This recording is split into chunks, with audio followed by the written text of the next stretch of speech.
Hello students, welcome back to physics class.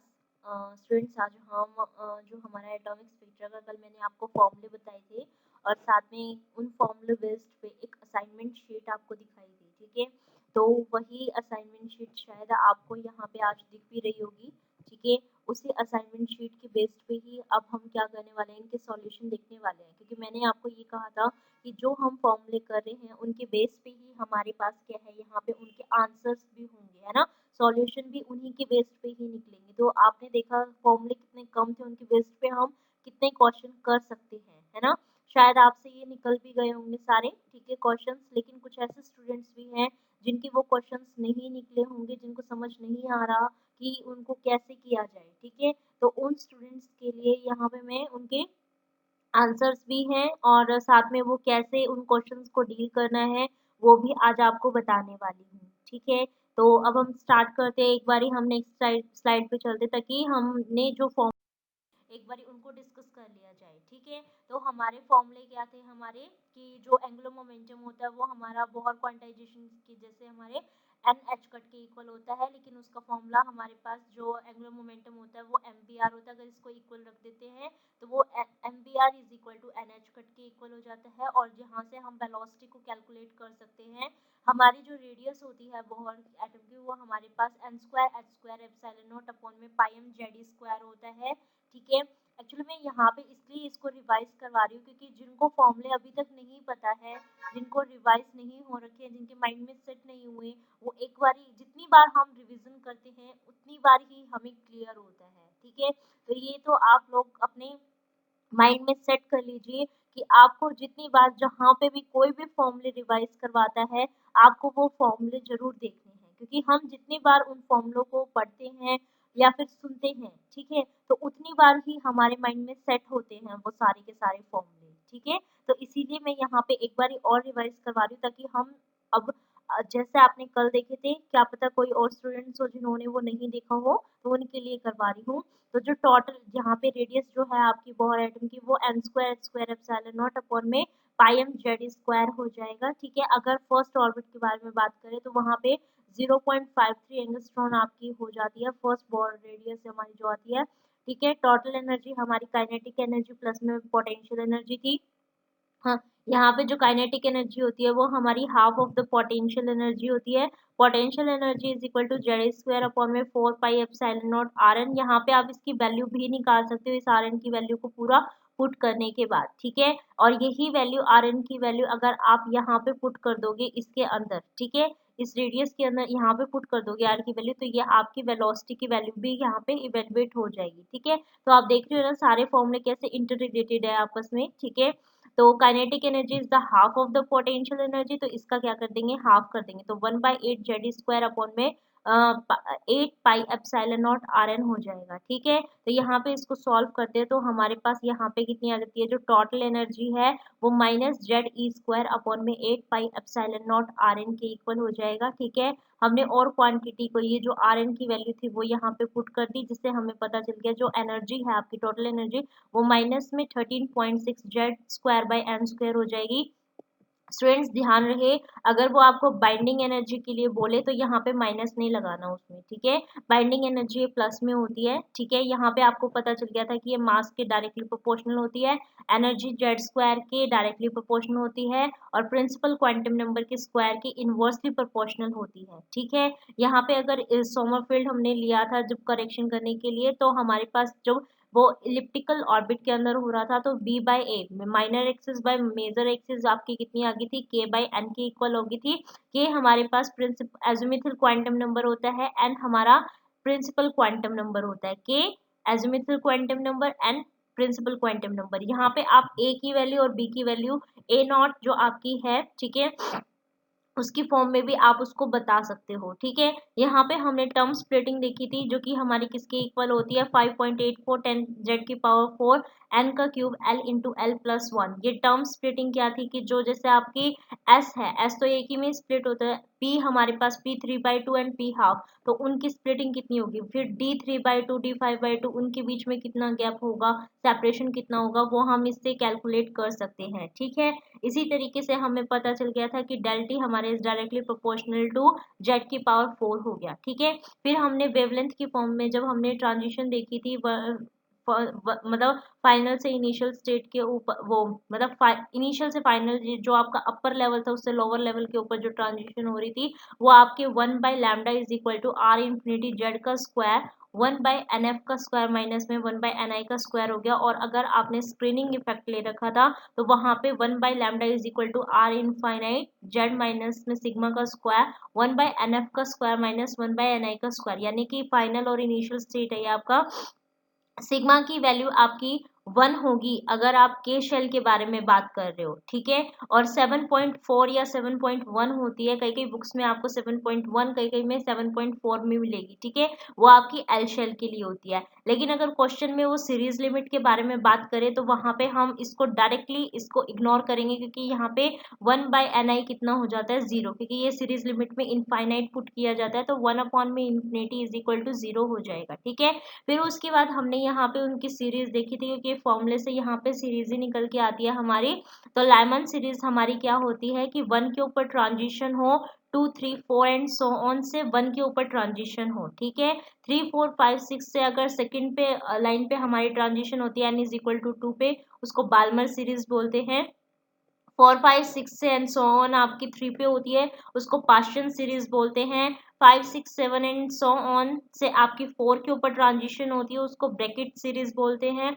और 6 7 8 and so on से आपकी 5th level पे होती है, तो उसको पीफंड सीरीज बोलते हैं। ठीक है, यहाँ पे हमने पॉजिट्रॉन का और हाइड्रोजन का केस भी देखा था कि हमारा जो पॉजिट्रॉन की एनर्जी होती है वो हमारी हाफ ऑफ द हाइड्रोजन की एनर्जी से होती है, और जो हमारी डेली होती है वो हमारे एच न्यू की इक्वल होती है, और new is equal to C/λ। तो इसके केस में आपको एनर्जी का भी क्वेश्चन मिल सकता है, वेलोसिटी का भी क्वेश्चन मिल सकता है, फ्रीक्वेंसी का भी फॉर्म मिल सकता है, और वेवलेंथ का भी फॉर्म मिल सकता है। तो मैंने आपको बताया था कि यहाँ पे जो फ्रीक्वेंसी होती है वो हमारे पास पॉजिट्रोनियम की हाफ हो जाती है हाइड्रोजन से, और वेवलेंथ हमारी ट्वाइस हो जाती है टू द हाइड्रोजन। ठीक है, तो ये फॉर्मूले हमने लास्ट जो हमारा कल सेशन था उसके अंदर हम पढ़ चुके हैं, जिसके बेस पे आपको मैंने क्वेश्चंस भी दिखाए थे, है ना। तो उन क्वेश्चंस को करते हैं अब हम। तो स्टार्ट करते हैं हमारा। देखिए हमारा फर्स्ट क्वेश्चन क्या था, the wavelength of the 7th line of the Balmer series of the hydrogen atom is. ठीक है, हमें क्या बताना था, बाल्मर सीरीज बतानी थी 7th लाइन की। अब आपको पता है 7th लाइन हमारे पास कैसे होगी, देखो हमारे पास इस तरीके से होती है। मैंने आपको यही कहा था ना कि 3 से इसके ऊपर आएगी तो फर्स्ट लाइन होगी, फिर 4 से इसके ऊपर आएगी तो कौन सी लाइन होगी, सेकेंड लाइन होगी। ठीक है, 5th से इसके ऊपर आएगी तो उसको क्या बोलेंगे, थर्ड लाइन बोलेंगे। 6th से इसके ऊपर आएगी तो उसको बोलेंगे कौन सी होगी, फर्स्ट सेकंड थर्ड, और वो 4th हो जाएगी। 7th से आएगी तो उसको क्या बोलेंगे, 5th बोलेंगे। ठीक है, लेकिन हमें कौन सी बतानी थी, 7th लाइन बोलनी थी। ठीक है, 7th लाइन बाल्मर सीरीज की आप ध्यान में रखो, 3 से 1 के ऊपर ट्रांजिशन आई है उसको first line of Balmer series बोलते हैं। ठीक है, 4 से 2 के ऊपर आई थी उसको second line of Balmer series बोलते हैं। तो इस तरीके से अभी तो 5th ही हुई है, लेकिन हमें पूछा था 7th line of Balmer series. ठीक है, तो आप ध्यान रखिएगा, ये मैंने ऐसे ही ड्रॉ करी है, लेकिन जब जैसे हम हायर उस पे जाते हैं तो हमारी जो स्प्लिटिंग है वो हमारी कम होती जाती है, एनर्जी लेवल क्योंकि कम हो जाता है। देखिए आप यहाँ पे भी देख सकते हैं, जैसे पहले गैप ज्यादा था, फिर कम हो गया कम हो गया कम हो गया, तो ऊपर जाते हैं तो वो कम कम गैप होता जाता है। ठीक है, मैंने जस्ट ये आपको ड्रॉ करने के लिए, आपको बताने के लिए कि हाँ इस तरीके से यहाँ पे ये 7th लाइन है तो ऐसे ड्रॉ किया है। ठीक है, ताकि अच्छे से समझ में आ जाए। तो 7th लाइन कौन सी कहाँ होगी, आपकी काउंट करी जाएगी 9th से, जब transition n is equal to 2 पे होगा। n इज इक्वल टू 9 से n इज इक्वल टू 2 के ऊपर जब आपकी ट्रांजिशन हो रही है, देख रहे हो आप, ये 7th लाइन काउंट होगी आपकी। तो आपको इसके कॉरस्पॉन्डिंग बताना है। ठीक है ना, तो हमारे पास फॉर्मूला हमें पता ही है कितना होता है, 1 by lambda is equal to R infinite 1 by n f का स्क्वायर माइनस में 1 बाय एन आई का स्क्वायर। आपको पता है इनिशियल कितना है आपका 9 और फाइनल कितना है 2, जस्ट आपको वही पुट करना है। 9 का स्क्वायर तो कितना हो जाएगा 81 और फाइनल कितने पे 2 पे, तो 2 का स्क्वायर 4 हो जाएगा। यहाँ पे आर इनफाइनाइट है, मैंने आपको बताया था कि आर इनफाइनाइट जो रिडबर्ग कांस्टेंट होता है उसकी वैल्यू कितनी होती है 1.09 इंटू 10⁻⁷। जस्ट उसको सारी वैल्यूज को पुट करके आपको लैम्डा वेवलेंथ निकालनी थी, वो आपकी कितनी आ जाएगी 384 nanometre. Hope is it clear? It's clear to all? Okay, next हमारा क्वेश्चन है, सपोज कि जो आपकी हाइड्रोजन की एनर्जी थी, जो आपकी ये है आपकी क्या है EH है, वो बाइंडिंग एनर्जी है आपकी हाइड्रोजन एटम की, और EP आपकी बाइंडिंग एनर्जी है पॉजिट्रॉनियम की, ठीक है ना, पॉजिट्रॉनियम atom which consists of a positron and electron, ठीक है। then which of the following statement is true, एक तो ये वाला क्वेश्चन है। एंड सिमिलर क्वेश्चन आपको किसके लिए वेवलेंथ के लिए पूछा है कि स्पेक्ट्रल आपकी लेंथ जो है हाइड्रोजन एटम की वो लैम्डा h है, और आपकी स्पेक्ट्रल वेवलेंथ आपकी पॉजिट्रोनियम एटम की वो लैम्डा p है, ठीक है। तो आपको ये बताना था कि इनमें से कौन सी आपकी ट्रू होगी स्टेटमेंट, ठीक है। तो मैंने आपको बताया था कि हमारे पास क्या होता है, EP हमारे पास हाफ ऑफ EH के इक्वल होती है एनर्जी ऑफ हाइड्रोजन की, तो हमारे पास जो फ्रीक्वेंसी थी वो तो हमारे पास EP हमारी हाफ होती है, तो इसका मतलब यहाँ से तो हमारा कौन सा ऑप्शन ठीक हो गया बताइए जरा, ये वाला हो गया ना, कि जो आपकी एनर्जी है पॉजिट्रोनियम की वो आपकी हाफ हो गई है एनर्जी ऑफ हाइड्रोजन से, ठीक है। और यहाँ पे हमारे पास जो वेवलेंथ होती है पॉजिट्रोनियम की वो ट्वाइस हो जाती है to the wavelength of hydrogen, ठीक है। So here the correct option is B, third का आपका आंसर है बी, ठीक है। तो ये कॉन्सेप्ट था, ठीक है, इसकी ही बेस पे देखो डायरेक्ट क्वेश्चन। तो नेक्स्ट चलते हैं, नेक्स्ट है हमारा the principal quantum number and azimuthal quantum number in the relativistic model of atom are 3 and 1 respectively. Then the magnitude of semi minor axis B in term of semi major axis A.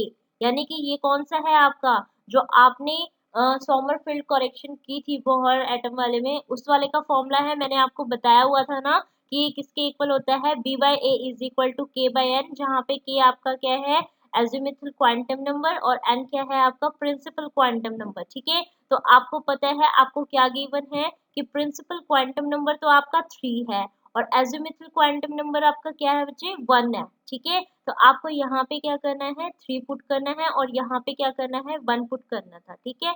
Sorry, n की value 3 है और k की value 1 है, तो ये 1/3 put होगा, ठीक है।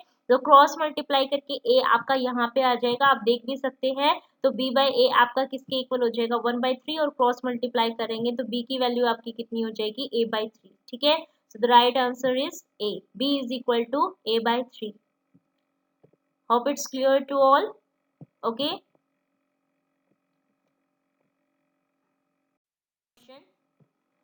Given that the ground state energy of the hydrogen atom is minus 13.6 electron volt, then the ground state of energy of the positronium is, आपको ये बताना था कि इनमें से अगर ग्राउंड स्टेट आपकी एनर्जी हाइड्रोजन एटम की -13.6 है तो पॉजिट्रोनियम की कितनी होगी, ठीक है।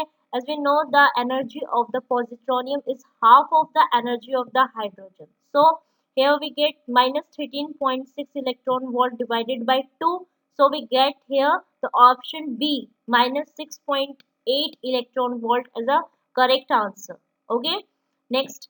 और ये देखो दिसंबर 2011 में पूछा हुआ है, सेम वही पैटर्न वही न्यूमेरिक वो है आपके, ठीक है फॉर्मूले। The binding energy of the hydrogen atom is minus 13.6 electron volt. The binding energy of the positronium, energy तो एनर्जी है, पॉजिटिव बाइंडिंग में मैंने आपको बताया था पॉजिटिव आप कंसिडर करेंगे तो जस्ट आपकी पॉजिटिव में आपकी बाइंडिंग एनर्जी कितनी हो जाएगी 13.6 डिवाइडेड बाय 2 इलेक्ट्रॉन वोल्ट, ठीक है। ये आपका जस्ट 2012 में पूछा हुआ है, ठीक है, उसके ऊपर वो बेस्ड था पूरा का पूरा। नेक्स्ट चलते हैं, if the wavelength of the first line of the Balmer series in the hydrogen spectrum is lambda, then the wavelength of the first line of the Lyman series is, ठीक है।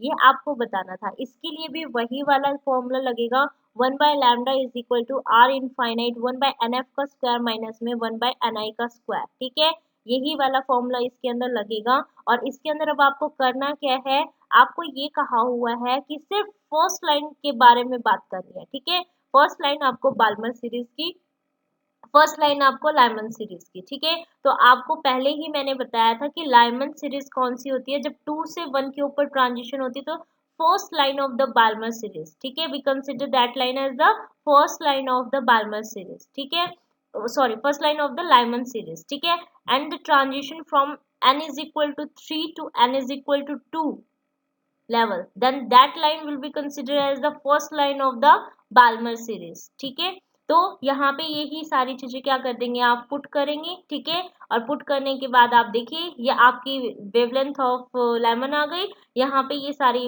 Values आपकी put करने के बाद Balmer की आ गई। जिससे आपको क्या चाहिए था, लेमन को बाल्मर की फॉर्म में चाहिए था ना, तो उन दोनों को मैंने डिवाइड कर दिया था, तो हमारे पास ये आ गया 5/27 into lambda. So right answer is B. Okay, going to the next, going to question number 8. Here, the velocity of electron in the ground state of the hydrogen atom is Vh. If V be the velocity of electron in the ground state of the positonium, then which one is the correct answer? आपको velocity के लिए बताना है कि velocity आपकी ground state में अगर hydrogen atom की VH है और पॉजिट्रोनियम की VP है, तो बताओ इनमें से करेक्ट कौन सा स्टेटमेंट रहेगा। तो आपको पता है कि एनर्जी के जो है वो तो हमारी मास उस पर डिपेंड कर ही नहीं रही थी, वेलोसिटी है ना, तो अगर वो नहीं कर रही है तो इसके अंदर आपका बेशक से वो पॉजिट्रोनियम में चेंज हो जाए आपका, तो उसमें तो कोई चेंज नहीं आने वाला। हाँ, फ्रीक्वेंसी चेंज होगी आपकी, और क्या चेंज होगा, वेवलेंथ चेंज हो रहा है और एनर्जी चेंज हो रहा है। ठीक है, क्योंकि वो एम पे डिपेंड करते हैं लेकिन वेलोसिटी नहीं कर रही है ना। ठीक है, तो इसीलिए हमारे पास यहाँ पे क्या आ जाता है, वो दोनों की दोनों कैसे रहते हैं, इक्वल रहते हैं। ठीक है, तो आपका जो करेक्ट आंसर रहेगा वो क्या रहेगा कि velocity of positronium is equal to the velocity of the hydrogen. ठीक है, कई स्टूडेंट्स क्या कर देते हैं, उसमें उसको भी क्या कर देते हैं, हाफ कर देते हैं, लेकिन हाफ नहीं होता है। ठीक है, तो आपको ये सब क्लियर है। ठीक है, तो हाँ, एक चीज और इन्फॉर्मेशन मैं आपको देना चाहूंगी कि एक और, क्योंकि आपको ये सारे क्वेश्चंस आ गए हैं, तो एक और असाइनमेंट शीट मैं आपको नेक्स्ट वीडियो के अंदर दे देती हूँ, ताकि नेक्स्ट लेक्चर के अंदर मैं उसको भी आपको बता सकूं। ठीक है, तो वो इन्हीं फॉर्मूले के ऊपर बेस्ड है, आपको कोई प्रॉब्लम नहीं आने वाली है। ठीक है, बस आप वो एक बारी और सॉल्व कर लीजिए, असाइनमेंट नंबर 2 इन्हीं फॉर्मूले की बेस्ड पे है, देखिए वो भी। ठीक है, तो बस उसको सॉल्व करना है आपको, और फिर उसके बाद हम इसके नेक्स्ट जो आपका सेशन होगा फॉर्मूले का उसके ऊपर चलेंगे। ठीक है, इतने कुछ और बच्चे भी हमारे साथ ज्वाइन कर लेंगे। ठीक है, और जितने भी आपके साथ फ्रेंड्स हैं उनके साथ ये वीडियो शेयर करें। ठीक है, video, thank you so much, like and share, thank you and subscribe.